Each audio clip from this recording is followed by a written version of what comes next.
What's good? We back with the Boxing Clinic and more. Y'all know what it is. It's your boy CJ Goodfellas. Let's jump right into it.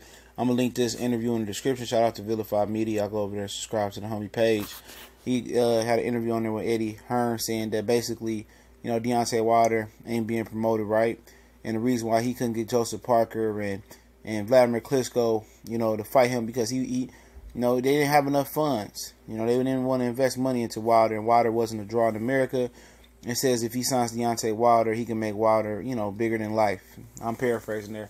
Saying he can make Wilder big. He says he's a exciting heavyweight, this and that. Also, he had to pump up Anthony Joshua, saying, Joshua was fearless. He showed he could take a punch versus Klitschko. Deontay Wilder showed he could take a punch, but I just think, Anthony Joshua's is more fearless, and he's pumping Joshua up. At the end of the day, a fearless guy, don't run from another grown man, Deontay Wilder.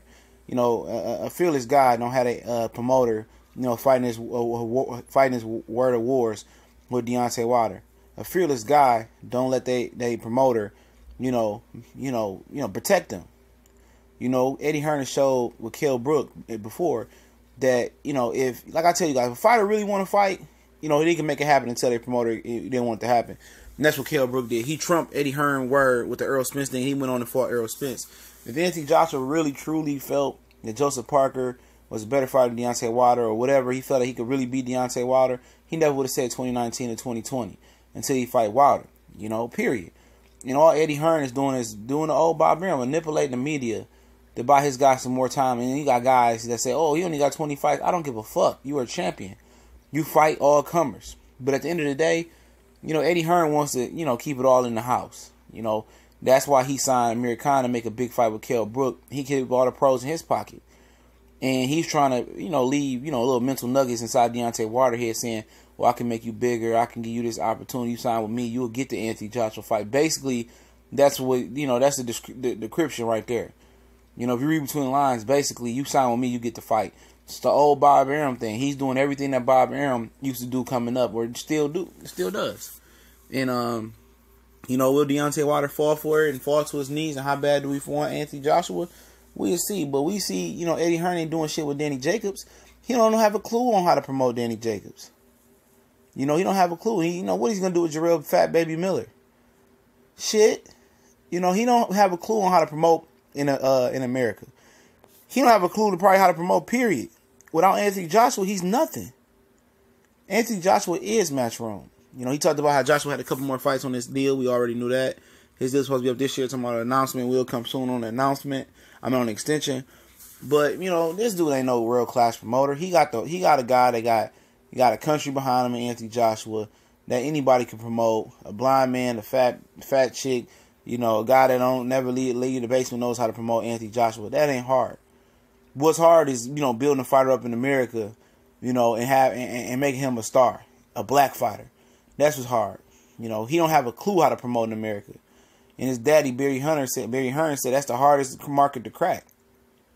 A lot of people say, well, in the UK, it's a lot of things to do. Man, y'all nightlife, I'll tell you that right now, ain't shit compared to what's going on in America. I'll tell you that right now. Y'all can party and drink and all that shit you want. There's way more shit going on in America. Way more. This guy said, darts is bigger than basketball. Like, darts? Who the fuck still fucking with darts? And what is this, the 21st century? Who's still fucking with darts? You know what I'm saying?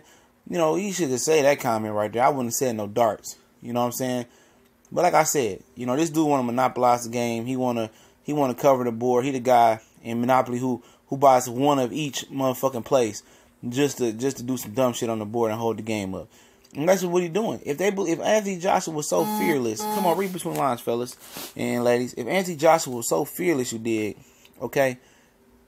Dude, was anybody else fearless duck anything? Anybody that don't have an ounce of fear in their heart and so fearless, don't duck nothing. At the end of the day, this dude say, Klitschko was a tough fight. Man, Klitschko was a guy that been knocked out several times in his career, early on, middle rounds, however you want. He been knocked out. It took Anthony Joshua 11 rounds to knock out Vladimir Klitschko at 41 years old. You know what I'm saying? And he even got knocked down by Vladimir Klitschko and didn't punch for 3 or 4 rounds and was tired. Come on. They're going to try to spin it the way they want to spin it. But ultimately, Eddie Hearn wants to sign Wilder. And basically, that's the old, Bob Arum trick. Sign with me and I'll give you the Manny Pacquiao fight. Basically, Eddie, sign with me, you get the Luis Ortiz, you get you get the Vladimir Klitschko fight. You know what I'm saying? I mean, my bad. You get the Anthony Joshua fight. You know, that's why Jarrell Barry Miller working with him. He's showing Deontay Wilder, look, you saw me, I even got Jarrell Miller Anthony Joshua fight before you. And how bad does Deontay Wilder really want it? Do he want it so bad that he want to sign with Eddie Hearn? We'll see. We'll see. You know, if he that thirsty, we'll see. You know, does he want to dump Lou DiBella, Shelly Finkel, and the rest of them guys just for a fight with Anthony Joshua? We'll see. You know, you don't lay in the bed with the devil, I'm trying to tell you. But maybe he just want that money and he wants to get out the game. But at the end of the day, you know, he just pumping up Anthony Joshua. And like I said, man, you know, I see Freddie Roach say he's the best heavyweight in the world. Suck a dick. You know, suck a dick. Because he got 3 belts. I feel you. You know what I'm saying? But if you look at Anthony Joshua, that motherfucker ain't shit special neither. People try to act like this guy's so special. He just went almost, he should have went the distance with Carlos Takam, man, for God's sakes. You know, he almost went the distance with Vladimir Klitschko at 41 years old, man. You know, he beat Charles Martin, whoopty blam. I mean, who the fuck couldn't do that? He won a championship because the guy tore his knee up. You know, people say about Anthony Joshua, he don't really have no skills. His size is his biggest asset. People want to indict Deontay Wilder's skills. I mean, Anthony Joshua is right there. You know, if not worse. He don't do shit special. He relies on muscles and punching power. His combinations don't really flow. He don't do anything that's educated. He can't take away no guy's best asset. He don't have no head movement. He ain't shit special. And I'm tired of people acting like this dude is a throwback heavyweight in the same, you know, vein as Lennox Lewis and Vander and Tyson. This motherfucker a modern day bum ass heavyweight like the rest of the heavyweights. And at the end of the day, people just pumping him up because that's the new hot thing to do. And if Wilder stretch him, they still gonna make an excuse for it, you know, period. But homie ain't that good neither, you know. Don't let them lie and tell you he is.